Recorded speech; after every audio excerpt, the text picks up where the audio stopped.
even in the face of surrendering. I always was a rebel. Yeah. But I fought for my family, my community. So I fought on a gangster level. Money, drugs, and power. But that fight landed me in LCIW. But it was there I fought my best fight on my knees, humbling myself. I grew up in church, y'all, just like this. And I got some good old hymns way deep inside of me from way back in the day. You see, I was ordained in LCIW by the Holy Spirit. The Holy Spirit told me, Nanny, you got a job to do. You got to help your sisters out. There's a leak in this old building, y'all, and my soul has got to move. My soul has got to move, 'cause my soul has got to move. But there's a leak in this old building, y'all, and my soul has got to move. I've got another building, a building not made by man's hand. I'm one of many strong women that survived during time at the Louisiana Correctional Institute for Women, also known as LCIW. My incarceration came to an abrupt and most welcome end. After the flooding and evacuation of LCIW, August the 16th, 2016. No, it wasn't my release date. I still had about 4 weeks to go on a 25-year sentence for distribution of 0.07 grams of cocaine. But it was a fulfillment of a vision the Holy Spirit gave me a long time ago. And that vision, I saw exodus, a lot of people going home. But that vision also came true. Back in 2000, after doing about 5 years, serving about 5 years of my time, I saw in a vision, the angel showed me there were inmates, hundreds of inmates. They were back to back, shoulder to shoulder, but they had sacks on their backs. And it looked like an exodus, like everybody was going home. Well, August the 16th, my vision came to light. But we wasn't going home. What none of us knew, that we were going on a journey from bad to worse. LCIW was always the place where people were evacuated to. Like during Katrina, we took in inmates from Orleans Parish, Jefferson Parish. But this summer, a mighty flood came and took the only women's penitentiary of Louisiana, took it out. And it exposed LCIW's lack of preparation, lack of maintenance, and lack of human needs. It exposed them. You know, the place along the Mississippi River between New Orleans and Baton Rouge is called Cancer Alley. Well, LCIW is in that alley. And it's in LCIW where many of my sisters, they fell either sick or they died because of these cancer-causing drugs. This location has cost the state hundreds of thousands of dollars because of the cancer-causing chemicals that was spilled out over the years from these chemical plants. Well, in August 16, 2016, the floodwaters exposed over 1,000 women to contamination from mold, sewage, and chemicals. I walked through those toxic waters with my sisters, with hundreds of my sisters and fellow offenders.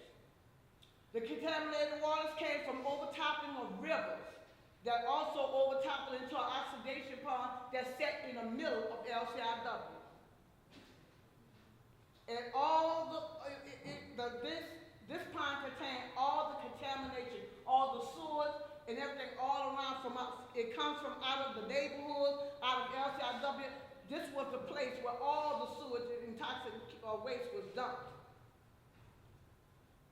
For years, the population has suffered from inadequate sewage lines and issues with drinking waters. Yet, it took this historical flood to rescue the women from a fate that so many women before, they either sleep now from death or they are terminally ill. Where in the water, where in the water, children, where in the water, God's gonna trouble the water. My sisters and I, we stood in that nasty water for over 3 hours. They called us out at lunchtime and told us to go put your state blues on it and go pack enough you can carry in 2 laundry sets. I thought, well, we're going to be gone for a couple of days, just like y'all thought about Katrina, right? Oh, we'll be right back. Well, it didn't happen that way. I packed my bags and then we waited in our dorms. Then they called us out and we reported to the front control. At that point, we were told to stand 2 by 2 so that we could be shackled by our wrists. We had to stand there, shackled, and we also had to carry our bags in our hands. We stood there in that water up to our ankles for 3 hours. And we had to hold our bags up so high. It was hard, but it was possible. Finally, we got on the bus and drove to our destination, which took about 6 hours. They didn't tell us where we was going. They said it was a security risk. We wanted to know anything. We felt like cattle, not human beings, not women. We landed at Phelps Correctional Center at 10:45 p.m. and we stayed on that bus another hour. We were not allowed to use the bathroom throughout this entire ride. So we were either forced to either hold it or wet our pants like so many of my fellow inmates did, especially the elder ones. They hadn't left LCIW in over 20 years, some of them. Lack of consideration for human needs, it was. They finally let us off the bus. And we had to walk, still handcuffed, together to a building that hadn't been occupied since 2012. We had to sweep up dead bugs before even trying to put down our little bedding. We had to dodge flying roaches, or whatever it was we couldn't even identify. We had to literally just fend for ourselves. Later, when we tried to get in the water, we turned the faucet on and we found that the water was disgusting, brown and nasty. The pipes had not been flushed out. We stayed at Phelps until August the 31st. Then we were evacuated again. This time, we went to Hunt's Correctional Center, a men's facility, right next door to LCIW. 6 hours, 6 minutes. Wow. Some of my sisters were taken to Angola, and some were taken to JCCY. Known as Jetson, it was an old juvenile facility that had been closed since 2014. According to the advocate, it said they even opened up an old Baton Rouge prison. We were sent to Tallulah, a private prison that had no consideration of the fate that the ladies were going through.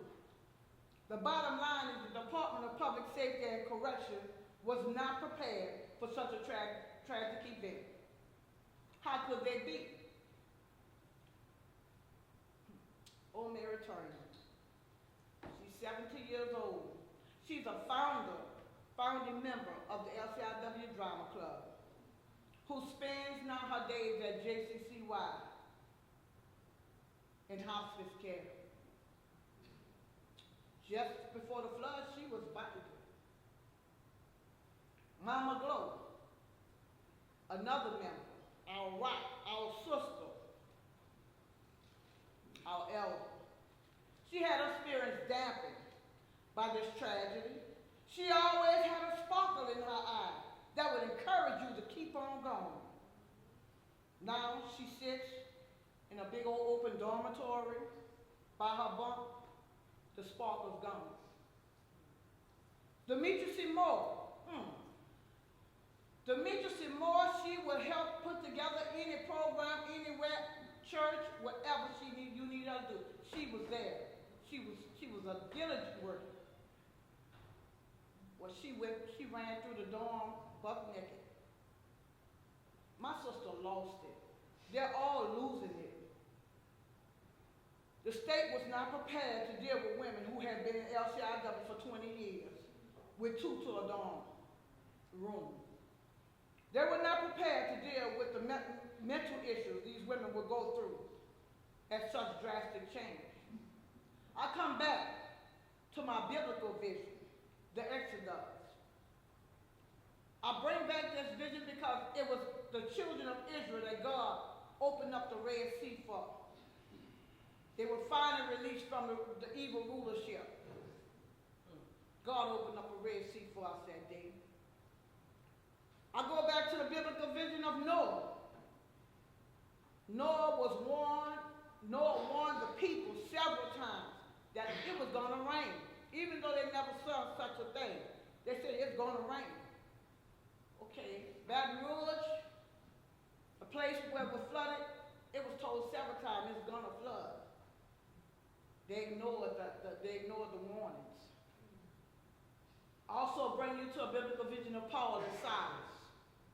Paul and Silas they were singing hymns and worshiping God in the dug of a prison when an angel came and opened up the prison doors. It looked like to me an angel came to St. Gabriel in August of last year. And instead of following the signs, they made conditions worse. We got too many women locked up in Louisiana, y'all. Too many people, period, all over the nation. Let them out and let my people